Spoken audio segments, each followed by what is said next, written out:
매일 아침 꼭 챙겨할 뉴스 딱 3개만 골라서 깊게 들여다봅니다. 뉴스 3개 시간인데요. 오마이뉴스의 곽우신 기자 모셨습니다. 어서 오세요. 네, 안녕하세요. 그리고 박준 변호사 모셨습니다. 어서 오세요. 안녕하십니까. 네, 김종배의 시선집중 유튜브 라이브로 진행이 되고 있습니다. 유튜브에서 함께해 주시고요. 자, 첫 번째 소식 가보죠. 네, 추미애 법무부 장관이 윤석열 검찰총장에 대한 감찰을 예고했습니다. 특히 김봉현 전 스타모빌리티 회장이 주장했던 이 검사 술접대 의혹 그리고 관련 보도들에 대해서 감찰 결과 일부 사실인 것으로 확인됐다라면서 윤석열 총장을 직격했는데요.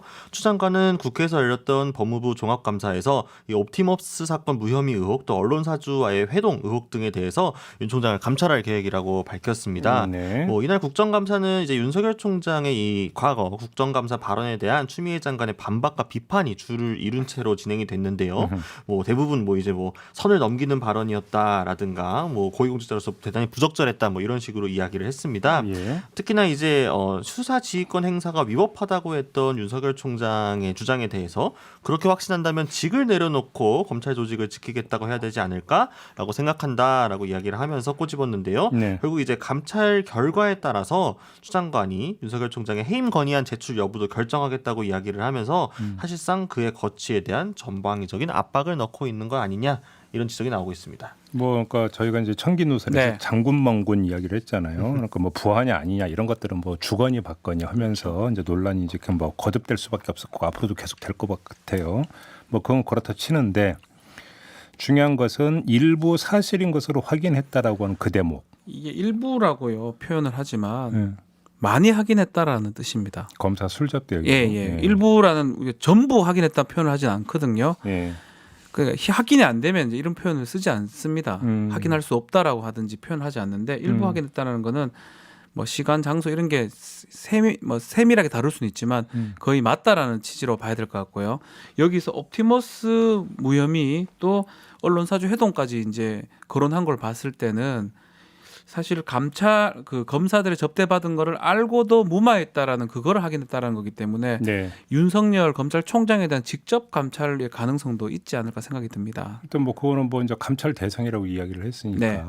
근데 좀 나눠서 일단 이야기를 하면 검사 술접대 의혹 같은 경우는 어제 이제 국회에서 답변하는 걸 보니까 특정한 그때 이제 그 라임 수사팀장에 대해서 특정을 하면서 지금 다른 데로 가 있다라는 이야기까지 했단 그렇죠. 말이에요. 근데 감찰을 벌인 결과에 대해서 그렇게까지 이야기를 했다라고 한다면 이 사람은 거의 확실하다라고 하는 판단이 섰기 때문에 그렇게 답변을 했다고 보는 게 맞는 확인이 거죠. 된 거라고 봐야 됩니다. 확인이 된 거라고 봐야 되고 이렇게 확인할 때 편면적으로 확인하지 않습니다. 크로스 체크를 하고 체크를 한 거기 때문에 네. 답변을 한 거고요. 지금 누군지는 특정은 된 것으로 지금 보입니다. 그러니까 이렇게 되면은 우리가 이제 맞춰봐야 되는 게 어제 뉴스에 보면 그러니까 이제 그 검사 술 접대를 받았다라고 하는 그 시점. 네. 날짜를 이제 특정하려고 하는데 2개로 좁혀졌다 이런 그렇죠. 보도도 있었단 말이에요. 그렇죠. 네, 그렇죠. 어제 저희가 보도를 했죠. 근데 아무튼 2개로 좁혀졌다는 얘기는 아직은 몇 월 며칠에 그러니까 술 접대가 있었는지를 아직은 특정이 안 됐다는 얘기잖아요. 명확하게는 안 됐는데 네.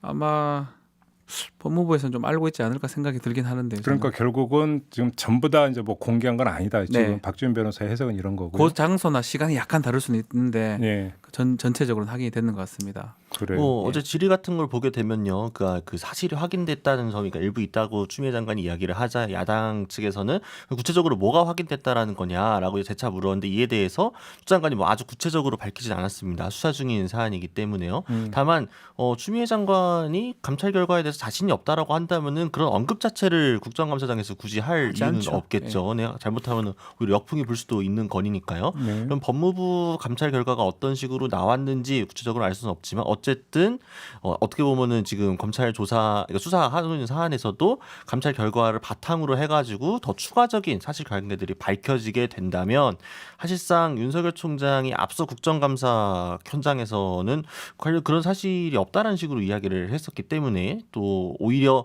윤석열 총장에 대한 상당한 압박이 되지 않을까 이렇게 생각하실 수 있습니다. 위증의 가능성도 있는 거니까요. 그러니까 결국은 이렇게 되면은 이제 다시 관심은 그 4월에 그 룸사롱에 이제 그 검찰에서 나와가지고 네. 조사를 했다라고는 요 대목으로 다시 돌아가는 건데 JTBC 뉴스를 종합을 하면 그 종업원의 핸드폰을 가져가서 포렌식까지 해가지고 네. 그 주고받은 어떤 메시지 내용까지 지금 확보를 하고 있다라는 거잖아요. 그렇죠. 그래서 그러니까 날짜를 2개로 일단 좁혔다라고 하는 것도 여기서부터 이제 접근 경로가 이렇게 되는 거기 때문에 여기서 검사의 검자가 등장하느냐 안 하느냐. 네. 뭐 예를 들어서 이렇게 되면 이것도 이제 또 그러니까 그 하나의 물증이 될 수가 있는 건가요? 어떻게 물증이죠. 이거는 뭐 그렇게 봐야 되는 예, 겁니까? 날짜만 이제 2개인데 그 날짜가 정확하게 언제냐, 윤석열 총장이 또 언제 보고 받았냐, 네. 그 얘기에 따라서 윤석열 총장이 알았냐 몰랐냐까지 다 증거가 될 것 같습니다. 그러니까 만약에 4월에 정말로 현장 나가서 조사를 했는데 이때 검사가 술 접대 받았다라고 하는 어떤 그 진술을 확보를 했음에도 불구하고 네. 만약에 보고나 이런 것들을 뭉갰거나 네, 아니면 보고가 있는데 안 받은 것처럼 했다고 한다면 이건 좀 문제가 그렇죠. 커집니다. 2개 다 똑같습니다. 예. 네, 반면에 이제 조선일보 같은 경우에는 이 김봉현 씨가 계속 주장하고 있었던 이제 7명이 모였다는 그 술자리 같은 경우에 그 다른 김 씨를 제외한 다른 6명들이 술자리에 간 적이 없다라고 했다고 보도를 했습니다. 또 이전에도 JTBC가 그 보도했던 그 현장 같은 경우에도 이게 검사와 검사관을 그 혼동을 해가지고 잘못 얘기한 거 아니냐, 검사역 뭐 이런 식이 나오면서 그 비슷한 식의 다른 그러니까 이 이름에 다른 사람이 있다 이런 식으로도까지 보도들이 나오면서 이게 실제로 뭐 어떻게 되고 있는지 뭐 이런 얘기 나오고 있거든요. 금감원의 검사역. 예, 예, 뭐 검사역 그럴 그런 수도 거죠. 있을 수 뭐 있죠. 가능성은 있는데 종업원들이 뭐 검사역하고 검사를 구별을 못 하지는 않거든요. 네. 검사하면 검사고요. 네. 검사 역할을 한다고 봐야 되는데 금감원에서 나온 사람을 검사라고 보지는 않았을 거로 봤을 때 JTBC 보도한 것처럼 방을 3개를 이제 해가지고 왔다 갔다 하면서 네.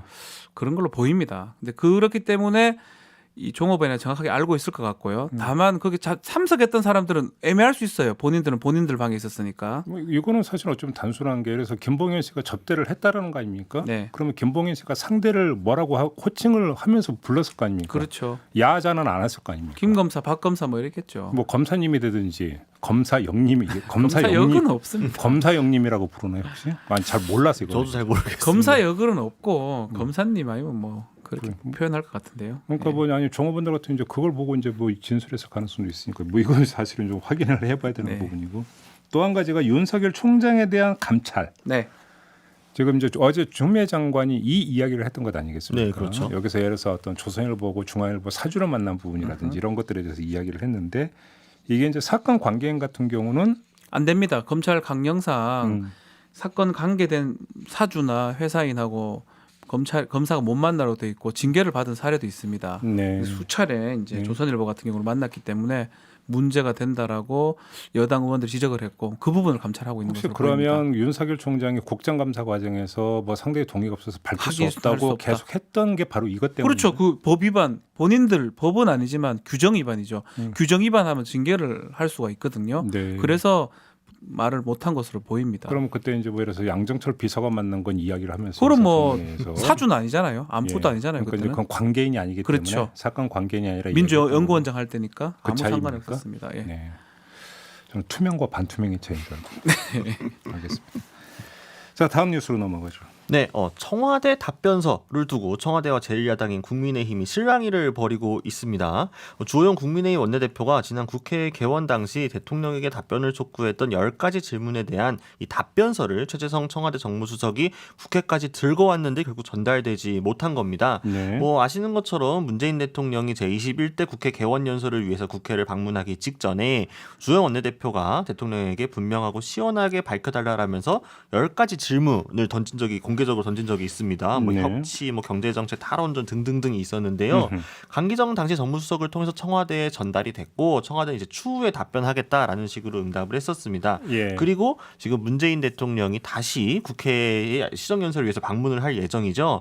그러면서 이제 국민의힘에서는 왜 이전에 질문했던 거에 대한 답변을 아직까지 하고 있지 않느냐라는 식으로 문제를 제기하고 있었는데 네. 어제 아침에 최재성 정무수석이 이 답변서를 들고 왔었다라는 겁니다. 그런데 전달이 되지 않았다. 왜냐하면 이제 오전에 이제 주호영 원내대표하고의 만남 일정이 공개로 바뀌면서, 그러니까 민주당 측의 설명은 주호영 원내대표가 일방적으로 공개로 바꾸면서 미처 이걸 전달하지 못했다. 그러면서 이 답변서를 들고 온 것만 사진으로 촬영을 해가지고 민주당 기자들을 통해서 이 존재 사실을 알렸거든요. 그러자 이제 국민의힘은 좀 황당하고 어이가 없다라는 식의 반응을 내놓았습니다. 갖고 왔는데 왜 그 공개 일정이라는 식으로 이런 이유로 전달하지 않았다는 것은 어폐가 있다라면서 오히려 이게 쇼하는 거 아니냐 이런 식으로 비판을 하면서 지금 오히려 추가로 10개 질문을 하고 결국 국회까지 왔던 전달되지 못한 채 답변서는 다시 돌아갔습니다. 근데 저는 정리를 해주셨는데 네. 지금도 이해가 안 되는 게 이거 갖고 왜 싸워요, 근데? 그러니까 저도 좀 이해가 좀 안 됩니다. 뭡니까? 뭐 답변이 뭔지 모르겠는데. 아니, 받아갖고 그냥 공개하면 되잖아요, 예. 그러면. 네. 응? 그렇죠. 근데 왜 이걸 갖고 실랑이를 벌여요? 그러니까 이제 저는 주지 않은 쪽도 이상하고 그거 안 줬다고 이렇게 문제를 제기하는 쪽도 이상하고 이 사실 이게 그러니까 받아서 이런 겁니다라고 공개도 됩니까 물어보고 공개하라 하면 되는 거고요. 하지 말라 그러면 보고 알면 되는 거고.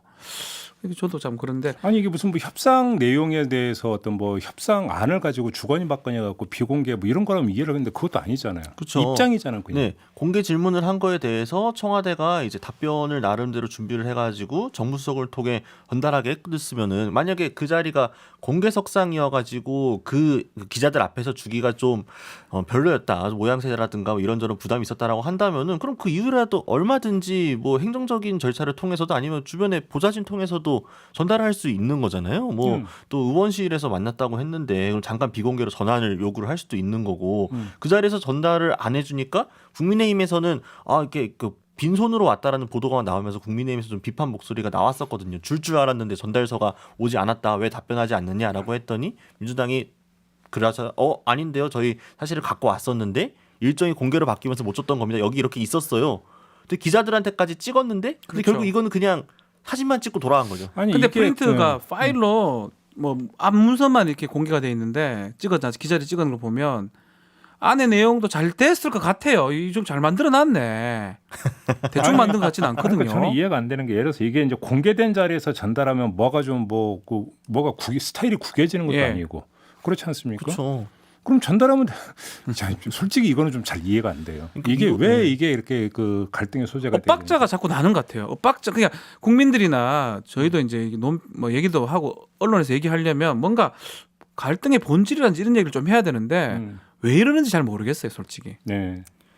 그냥 이 좀 정치를 대국적으로 하시면 되는데 그냥 전달 나중이라도 하시든가 아니면은 전달이 안 됐으면은 나중에 따로 그 나온 거니까 전체 받든가 이게 양측 다 예, 똑같다고 생각이 왜 듭니다. 이렇게까지 굳이 어제 오전 내내 계속 이게 좀 시끄러웠거든요. 곽우신 기자가 지금 대국적이라고 하는 거창한 용어로 쓰였지만 그런 거 말고 그냥 소박하게 대수롭지 않게 그냥 접근하면 되는 거죠. 대수롭지 않게 접근하면 좋겠어요. 진짜. 그죠?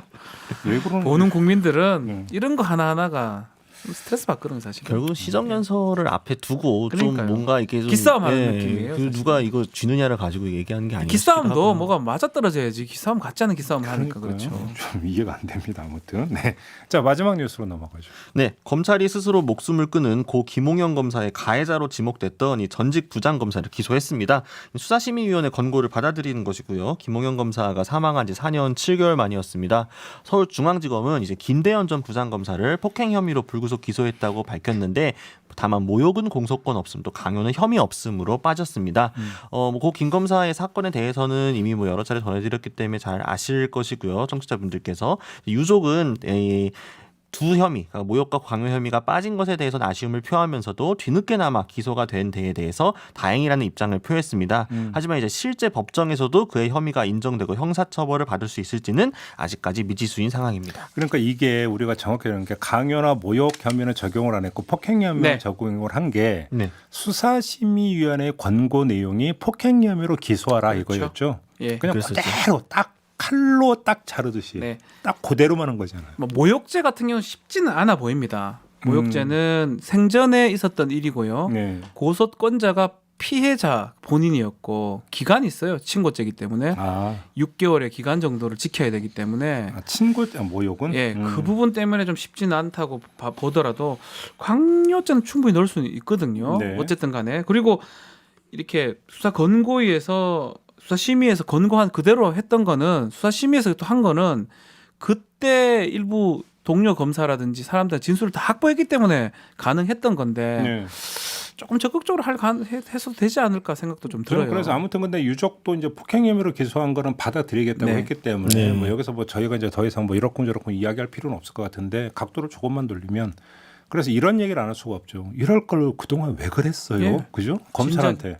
진작에 했어요. 진작에 하지 왜 그랬어요?라는 얘기를 안 할 수가 없잖아요. 공소유지도 저는 사실은 쉽진 않다 생각이 듭니다. 공소유지를 그때 만약에 4년 7개월 전인데요. 그 직후에 했다 그러면 관련자들을 소환해서 증언도 듣고 네. 법정에 나올 수도 있는 상황이거든요. 네. 근데 지금 오면 사실은 기억을 또 훼손할 수도 있고 다르게 진술할 수도 있는 부분도 있거든요. 그래서 저는 폭행죄가 지금 법정에 가지만 나온다고 저는 장담 못할 것 같습니다. 그러니까 그간의 전후 과정을 쭉 정리하면 한마디로 이제 안으로 굽었던 팔을 밖에서 그러니까 비틀어서 지금 네. 바로 핀 거잖아요. 맞습니다. 그렇죠. 네. 지금 1년 넘게 수사가 제대로 진행이 안 되면서 유족 측에서 요구를 해서 수사심의위원회가 열린 거고 또 추미애 장관 같은 경우에도 여러 차례 이 사건에 대해 언급도 하고 사무실도 실제로 찾아가면서 이 중요성을 좀 강조를 했기 때문에 그렇죠. 어떻게 보면은 검찰 개혁의 필요성을 알려주는 좀 상징적인 사건이 되어버리게 되면서 그렇죠. 좀 이슈도 되고 주목도 받으니까 검찰들 입장에서도 이 사건마저 그냥 그대로 뭉개버리게 되면은 더 비판 여론에 직면할 수 없는 상황이기 때문에 좀 하기 싫지만 좀 이렇게 그렇죠. 수사 권고에 맞춰가지고 딱 형식상으로만 지킨 게 아닌가. 실제로 우리 대한 네. 변호사 협회에 있는데 아 이사님이십니다. 대한 변호사 협회 입장에서는 변호사 등록을 하는데 거부를 못 합니다. 그러다 보는데 뭔가 잘못됐다고 보이기도 하고 이게 변호사협회에서 고소했던 거죠. 고발했습니다. 고발했고 그게 됐기 때문에 수사 심의까지 가고 기소까지 간 거거든요. 사실은 검찰이 직접 이걸 했었어야 되는데 결국 검찰에서 못하고 변호사까지 할 수 있는 상황까지 왔던 게 오히려 잘못된 게 아닌가 생각이 듭니다. 마지막으로 좀 정리를 해서 한 말씀만 드리면 우리가 첫 번째 뉴스에서 이야기했던 김봉현 씨의 어떤 검사 술잡대 의혹하고 지금 이 건하고는 사실은 그 본질은 어쩌면 같을 수도 있어요. 무슨 이야기냐면 검찰 개혁의 현 주소가 어디에 와 있느냐. 특히 자정 기능, 검찰 안에서의 자정 기능이라고 하는 게 어느 수준에 와 있는가. 아니라는 거잖아요. 수준이 저희 없다는 거죠. 그리고 제 식구 감사기는 계속되고 있다는 이야기로 네. 밖에는 연결이 안. 만약에 의혹이 사실이라면. 부하 검사를 저렇게 가혹행위를 했는데도 수사를 이렇게 못 하는데 네. 딴 데 가서 술 먹는 걸 수사를 하겠습니까? 그렇게 연결이 됩니다. 그렇게 말씀드릴 수밖에 없지요. 그러니까요. 어떤 이 자기 엄격성이라고 하는 것이 검찰 조직 안에서 지켜지고 있는가 이거에 대해서 다시 한번 물어볼 수밖에 없는 그런 계기적 사건이 바로 고 김홍현 검사 사건이었고 사실은 검사 술접대 의혹 사건도 같은 연장선상이 있죠. 만약에 4월에 알았다라고 한다면 그렇죠. 네, 이 부분들에 대해서 한번 환기를 하면서 오늘 뉴스 세계 마무리하도록 하겠습니다. 박지훈 변호사, 곽우신 기자와 함께했습니다. 고맙습니다. 감사합니다.